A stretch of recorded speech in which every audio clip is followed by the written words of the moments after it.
আজ আপনাদের দেখাবো আয়ারল্যান্ডের আরো একটি সমুদ্র সৈকত। ডাবলিন শহরের কাছে আরো একটি সমুদ্র সৈকত, ব্রে সমুদ্র সৈকত। ডাবলিন শহর থেকে প্রায় 22 কিলো দূরে এই সমুদ্র সৈকতটি। চাইলে বাস অথবা ট্রেনে করে যেতে পারবেন এই সমুদ্র সৈকতে।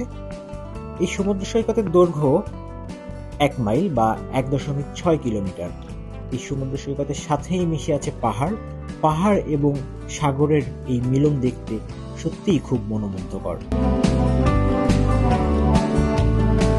সামার সিজনে বিভিন্ন দেশ থেকে ট্যুরিস্টরা আসে এবং এই সমুদ্র সৈকতটি তারা উপভোগ করে। আপনি চাইলে এই সমুদ্র সৈকতে হাঁটতে পারবেন, সমুদ্রের পানিতে পা ভেজাতে পারবেন আর উপভোগ করতে পারবেন প্রকৃতির এক মনোরম দৃশ্য।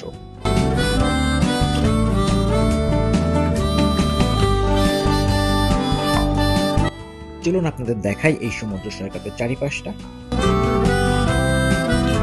নিয়মিত ইউরোপ এবং আয়ারল্যান্ড সম্পর্কিত নানান তথ্য এবং ভিডিও চিত্র পেতে আমাদের চ্যানেলটি সাবস্ক্রাইব করুন, আমাদের ফেসবুক পেজে লাইক করুন।